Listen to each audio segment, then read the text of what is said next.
Have you ever wondered why Canada is in debt?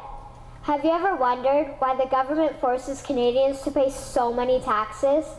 Have you ever wondered why the bankers from the largest private banks are becoming wealthier and the rest of us are not? Have you ever wondered why the gross national debt is over $800 billion? Or why we are spending $160 million a day on the interest of the national debt? That's $60 billion a year.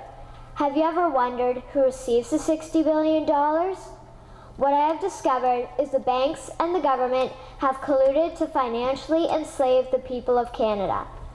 I will share with you 3 important points of reference which will hopefully spark enough interest and concern for you to continue the research on your own and to engage your government to stop this criminal act against the people of Canada. First, we will briefly examine the Bank of Canada. Second, we will see how our banking system works today. And lastly, I will offer a viable solution that we can petition our government to implement. A very little known figure in Canadian history is J.L. Gradon McGeer.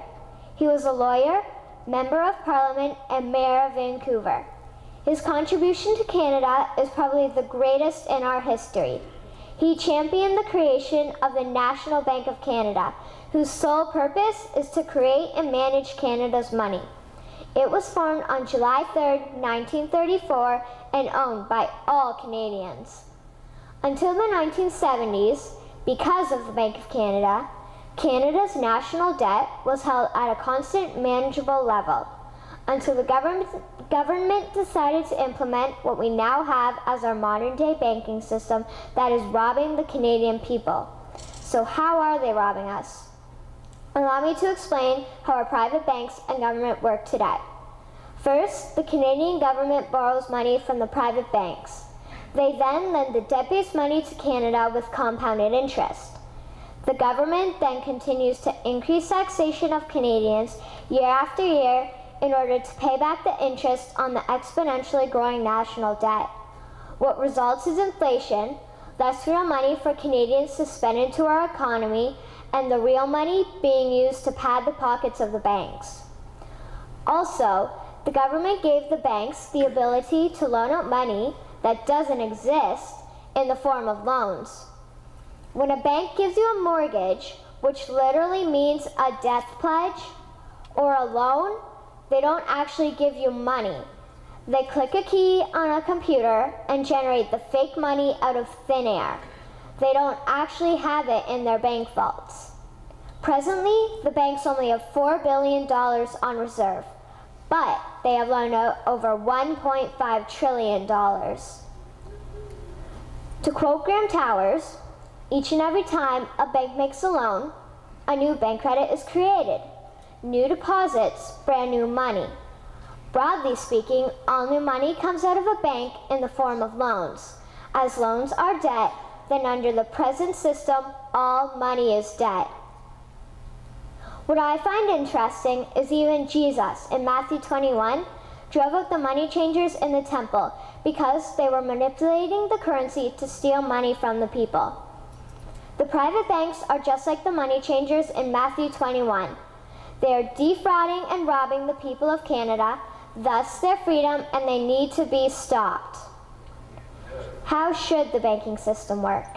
In an infamous interview, Mr. McGeer asked Mr. Towers, "Can you tell me why a government with power to create money should give that power away to a private monopoly and then borrow that which Parliament can create itself back at interest to the point of national bankruptcy?" Mr. Towers replied, "If Parliament wants to change the form of operating the banking system, then certainly that is within the powers of Parliament. In other words, if the Canadian government needs money, they can borrow it directly from the Bank of Canada. The people would then pay fair taxes to repay the Bank of Canada. This tax money would in turn get injected back into our economic infrastructure and the debt would be wiped out. Canadians would again prosper with real money as the foundation of our economic structure and not debt money. Regarding the debt money owed to the private banks, such as the Royal Bank, we would simply have the Bank of Canada print the money owing, hand it over to the private banks, and then clear the debt with the Bank of Canada. And yes, we have the power and lawful right to do so. In conclusion, it has become painfully obvious, even for me, a 12-year-old Canadian, that we are being defrauded and robbed by the banking system and a complicit government. What will we do to stop this crime? What will we do to ensure that the next generation will live free and clear of the debt-based economy that enslaves them to the banks? Margaret Mead said the following, and I hope that all of you remember this. Never doubt that a small group of people can change the world. Indeed, it is the only thing that ever has. Thank you.